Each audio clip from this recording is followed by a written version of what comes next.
ਢਾਜੀ ਸਾਹਿਬ मेरा नाम, मैं सलामत मस्जिद की उन्होंने सुनहरा की मस्जिद या पठानी मस्जिद देना, मैं उस इमाम मस्जिद हाँ। तो मैं ये आख के गल करना वा, दो तीन भरावां ने गल की किसी सुनी नहीं, लेकिन आ कुदरती भाई साहब आए ने, इन्होंने हुण साडी गल सुनी है।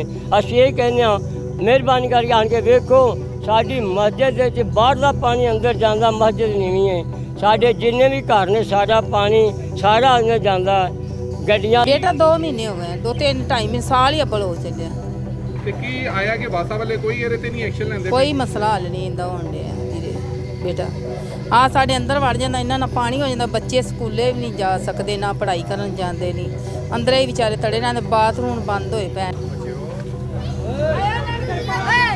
ਸੈਲ ਤੇ ਭਾਈ ਇਹੋ ਹੀ ਨੇ, ਵੇਖ ਲਓ ਤੁਸੀਂ ਆਪੇ ਹੀ ਕਿ ਕਿੰਨੀ ਕੁ ਗੰਦਗੀ ਇਸ ਫੈਕਟਰੀ ਦੀ ਵਜ੍ਹਾ ਨਾਲ ਸਾਡੇ ਨਾਲ ਹੋਈ ਹੈ। ਤੇ ਨਮਾਜ਼ੀ ਭਾਈ ਵੀ ਜਿੰਨੇ ਵੀ ਜਾਂਦੇ ਨੇ ਨਾ, ਤੇ ਖਰਾਬ ਹੀ ਸਾਡੇ ਬੱਚੇ ਸਪਾਰਾ ਪੜਨ ਨਹੀਂ ਜਾ ਰਹੇ।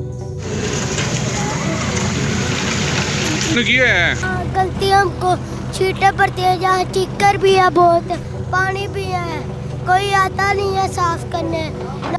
आप देख रहे हैं अब तक टाइम न्यूज़ और मैं हूं आपका होस्ट मलिक मोहम्मद इमरान। मैं इस वक्त मौजूद हूं सरदारपुरा के इलाके में, जहां पे सीवरेज के मसाइल आप देख सकते हैं।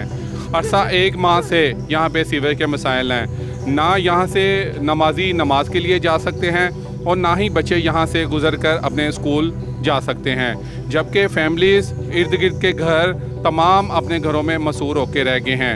ना वो यहाँ से निकल सकते हैं और ना ही ये गंदे पानी की वजह से यहाँ पे कोई और अपनी ज़रूरियात जारी रख सकते हैं। ये बताएं, आप यहाँ के शहरी हैं, आप इस गंदगी और सीवरेज के गंदे पानी से पैदा होने वाली बीमारियों के हवाले से और यहाँ पे आप कैसी ज़िंदगी गुजर कर रहे हैं, ज़रा बताइएगा। बहुत ही बुरी ज़िंदगी हम यहाँ पर मुतासर कर रहे हैं। आपके सामने ये गंद पड़ा हुआ है, कोई हमारी सुनता नहीं है। ठीक है, बच्चे जो हैं सारे अंदरों से बाहर निकलने के लिए बहुत तंग हैं। हुकूमत से हमारी अपील है, ये हमारा काम किया जाए। ये कितने अरसे से ये सीवरेज का पानी यहाँ पे खड़ा है और यहाँ से क्या आया कि लोग बीमार भी हो रहे हैं और मुख्तलिफ बीमारियाँ भी पैदा हो रही हैं, ज़रा बताएं। हाँ जी, बीमारियाँ पैदा हो रही है। छोटे छोटे जो बच्चे हैं, ये उनको दाने निकल रहे हैं, हम बहुत तंग हो रहे हैं। जो बच्चे हैं ना, वो यहाँ से बहुत बीमार हो रहे हैं इस पानी खड़े हुए की वजह से। हमारी हुकूमत से अपील है कि हमारा कुछ किया जाए। 2 ਮਹੀਨੇ ਹੋ ਗਏ ਨੇ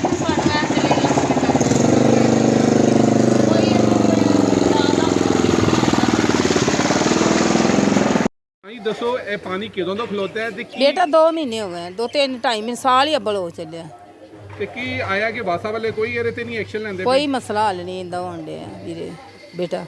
ਆ ਸਾਡੇ ਅੰਦਰ ਵੜ ਜਾਂਦਾ, ਇਹਨਾਂ ਨਾਲ ਪਾਣੀ ਹੋ ਜਾਂਦਾ, ਬੱਚੇ ਸਕੂਲੇ ਵੀ ਨਹੀਂ ਜਾ ਸਕਦੇ, ਨਾ ਪੜ੍ਹਾਈ ਕਰਨ ਜਾਂਦੇ ਨਹੀਂ, ਅੰਦਰੇ ਹੀ ਵਿਚਾਰੇ ਤੜੇ ਨਾਲ, ਬਾਥਰੂਮ ਬੰਦ ਹੋਏ ਪਏ ਨੇ, ਪਿਸ਼ਾਬ 'ਚ ਵੱਡੇ ਤੋਂ ਤੰਗ, ਛੋਟੇ ਤੋਂ ਤੰਗ, ਤੇ ਬਾਰਿਸ਼ ਦਾ ਵੀ ਪਾਣੀ ਆਂਦਾ ਤੇ ਗੰਦਗੀ ਵਾਲਾ ਵੀ ਅੰਦਰ ਸਾਰਾ ਬੜੀ ਆਵਾਜ਼। ਮੇਰੇ ਪੈਰ ਪੱਕ ਗਏ ਪਾਣੀ ਚੜ ਚੜ ਕੇ, ਸਾਡੇ ਸਾਰੇ ਜੀਆਂ ਦੇ ਪਾਣੀ ਚੜ ਚੜ ਕੇ ਪੈਰ ਪੱਕ ਗਏ।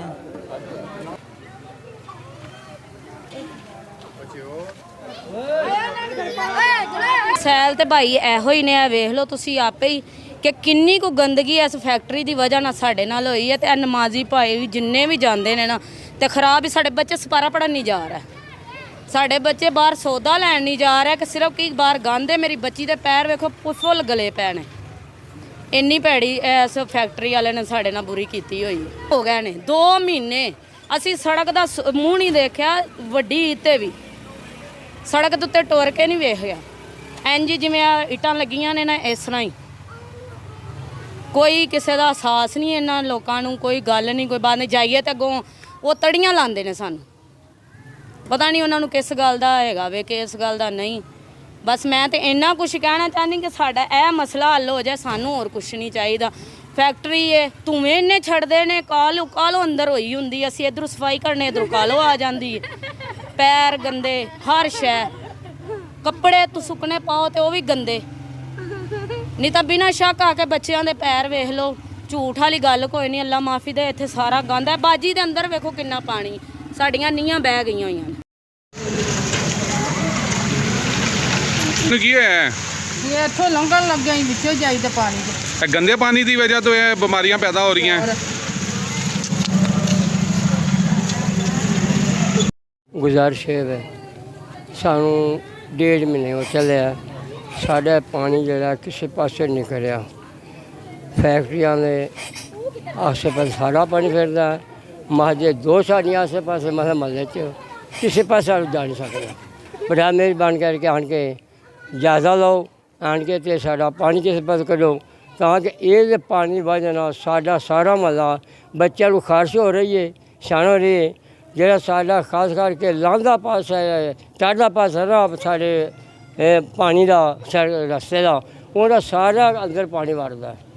ਇਹ ਪਾਣੀ ਬਾਹਰੋਂ ਅੰਦਰ ਜਾਂਦਾ। ਅਸੀਂ ਸਾਰਾ ਰਾਤ ਪਾਣੀ ਝਾੜਦੇ ਰਹਿੰਦੇ ਹਾਂ, ਬਾਰਿਸ਼ ਪੈਂਦੀ ਹੈ ਪਾਣੀ ਝਾੜਦੇ ਹਾਂ, ਬੱਚੇ ਵੀ ਬਿਮਾਰ ਹੋ ਗਏ ਨੇ।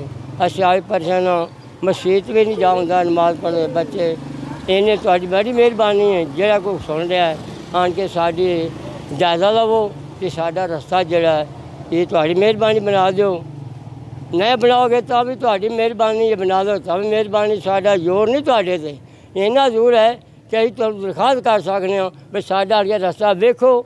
ਸਾਰੇ ਮੇਲਾਂ ਵਾਲੇ ਵੀ ਨੇ, ਮਹੱਲੇ ਵਾਲੇ ਵੀ ਨੇ, ਸਾਰੇ ਨੇ, ਕੋਈ ਇਸ ਗੱਲ 'ਤੇ ਧਿਆਨ ਨਹੀਂ ਕਰਦਾ ਯਾਰ ਰਸਤਾ ਬਣਾ ਲਈਏ। ਅਖੀਰ ਅੱਕ ਕੇ ਅਸੀਂ ਆਉਣਾ ਪਏ। ਮੈਂ ਖੁਦ ਸਲਾਮਤਪੁਰਾ ਮਹੱਲਾ ਹੈ, ਛੋਟੀ ਮਸਜਿਦ, ਮੈਂ ਇਮਾਮ ਮਸਜਿਦ ਹਾਂ ਅਤੇ ਮੈਂ ਇਸ ਵਾਸਤੇ ਕਰਨਾ ਪਿਆ। ਤੁਸੀਂ ਆਣ ਕੇ ਵੇਖੋ ਸਾਡਾ ਮਹੱਲਾ ਜਿਹੜਾ ਇਹ ਕਿਵੇਂ ਤੰਗੀ 'ਚ। ਸਾਰੀ ਰਾਤ ਅਸੀਂ ਪਾਣੀ ਬਾਹਰ ਢਾਲਦੇ ਹਾਂ, ਬਾਰਿਸ਼ ਪੈਂਦੀ ਅੰਦਰ ਪਾਣੀ ਵੜਦਾ ਅਤੇ ਕੋਈ ਸੁਣ ਨਹੀਂ ਰਿਹਾ, ਕੋਈ ਗੱਲ ਨਹੀਂ ਕਰ ਰਿਹਾ। ਜਿਹਦੇ 'ਚ ਗੱਡੀ ਖਲੋ ਜਾਂਦੀ ਅੜ ਜਾਂਦੀ ਹੈ ਉਹ ਪਰੇਸ਼ਾਨ ਹੁੰਦਾ, ਫਿਰ ਗੱਡੀ ਕੱਢ ਕੇ ਲੈਂਦਾ, ਮੁੜ ਕੇ ਪੁੱਛਦਾ ਹੀ ਨਹੀਂ ਬਈ ਮਹੱਲੇ ਵਾਲੇ ਤੁਹਾਡਾ ਕੀ ਹਾਲ ਹੈ। ਸਾਡੀ ਗੱਡੀ ਅਜੇ ਤੁਸੀਂ ਬਚੇ ਹੋ ਜਾਂ ਮਰੇ ਹੋ। ਮਿਹਰਬਾਨੀ ਕਰਕੇ ਨਾ ਆਣ ਕੇ ਜਰਾ ਤੁਸੀਂ ਜਾਇਜ਼ਾ ਲਓ ਔਰ ਜਾਇਜ਼ਾ ਲੈ ਕੇ ਇਹਦਾ ਹੱਲ ਕਰ ਦਿਓ, ਜ਼ਰੂਰ ਹੱਲ ਕਰ ਦਿਓ। ਨਹੀਂ ਤਾਂ ਕੱਲ੍ਹ ਨੂੰ ਵੋਟਾਂ ਦੀ ਵਾਰੀ ਆਈਏ ਤੇ ਅੱਜ ਕੋਈ ਨਾ ਸਾਡੀ ਸੁਣੇਗਾ ਤੇ ਕੱਲ੍ਹ ਵੋਟਾਂ ਦੇ ਵੇਲੇ ਵੀ ਅਸੀਂ ਕਿਸੇ ਦੀ ਨਹੀਂ ਸੁਣਨੀ। ਬਰਾਦਰ ਇਸਲਾਮ ਗਰਸ਼ੇ में ਅੱਗੇ ਮੈਂ ਕਹਿ ਚੁੱਕਾ, ਦੁਬਾਰਾ ਫਿਰ ਚੁੱਕਾ। ਮੈਂ ਖੁਦ ਮੀਆਂ ਮੁਹੰਮਦ ਬੂਟਾ ਹਾਜੀ ਸਾਹਿਬ ਮੇਰਾ ਨਾਂ। ਮੈਂ ਸਲਾਮਤਪੁਰ ਮਸਜਿਦ ਦੀ ਉਹਨੂੰ ਸੁਨਿਆਰਾ ਦੀ ਮਸਜਿਦ ਜਾਂ ਪਠਾਣੀ ਮਸਜਿਦਾਂ ਦੇ ਨਾਲ ਮੈਂ ਉੱਥੇ ਇਮਾਮ ਮਸਜਿਦ ਹਾਂ। ਅਤੇ ਮੈਂ ਇਹ ਅੱਕ ਕੇ ਗੱਲ ਕਰਨਾ ਵਾ। 2-3 ਭਰਾਵਾਂ ਨੇ ਗੱਲ ਕੀਤੀ, ਕਿਸੇ ਸੁਣੀ ਨਹੀਂ। ਲੇਕਿਨ ਆ ਕੁਦਰਤੀ ਭਾਈ ਸਾਹਿਬ ਆਏ ਨੇ, ਇਹਨਾਂ ਨੇ ਹੁਣ ਸਾਡੀ ਗੱਲ ਸੁਣੀ ਹੈ। ਅਸੀਂ ਇਹ ਕਹਿੰਦੇ ਹਾਂ ਮਿਹਰਬਾਨੀ ਕਰਕੇ ਆਣ ਕੇ ਵੇਖੋ ਸਾਡੀ ਮਸਜਿਦ ਵਿੱਚ ਬਾਹਰ ਦਾ ਪਾਣੀ ਅੰਦਰ ਜਾਂਦਾ, ਮਸਜਿਦ ਨੀਵੀਂ ਹੈ। ਸਾਡੇ ਜਿੰਨੇ ਵੀ ਘਰ ਨੇ ਸਾਡਾ ਪਾਣੀ ਸਾਰਾ ਅੰਦਰ ਜਾਂਦਾ, ਗੱਡੀਆਂ ਲੰਘਦੀਆਂ ਨੇ। ਜਿਹੜੇ ਆਪਣਾ ਮਿਲਾਂ ਵਾਲੇ ਨੂੰ ਆਪਣੇ ਅੱਗੋਂ ਰਸਤੇ ਉੱਚੇ ਕਰ ਲੈਣੇ, ਮਹੱਲਾ ਜਿਹੜਾ ਨੀਵਾਂ ਹੋ ਗਿਆ, ਪਾਣੀ ਸਾਰਾ ਅੰਦਰ ਜਾਂਦਾ ਹੈ। ਮਾਂ ਦੇਖੋ ਬਾਹਰ ਦਾ ਪਾਣੀ ਅੰਦਰ ਨਾ ਜਾਏ। ਬਾਹਰ ਦਾ ਪਾਣੀ ਘਰਾਂ ਖਲੋਤਾ ਹੈ, ਵੇਜਾ ਖਲੋ। ਤੁਸੀਂ ਸੁਹਾਂਗੇ ਵੇਖ ਸਕਦੇ ਹੋ ਕਿਆ ਕਿ ਵਾਕਈ ਘਰ 'ਚ ਪਾਣੀ ਹੈ ਜਾਂ ਨਹੀਂ। ਅਗਰ ਪਾਣੀ ਹੈ ਤਾਂ ਅਸੀਂ ਮਹੱਲੇ ਵਾਲੇ ਸੱਚੇ ਹਾਂ, ਅਗਰ ਪਾਣੀ ਨਹੀਂ ਹੈਗਾ तो फिर जिमें आप सरकार की मर्जी हमें कर लेना। पर एक गल मैं जरूर आखांगा, अगर कल कोई साढ़े इलाके MP आ गया, MN आ गया तो सानू आखा ना कि सानू वोट दो, तो फिर असी अपनी मर्जी करांगे।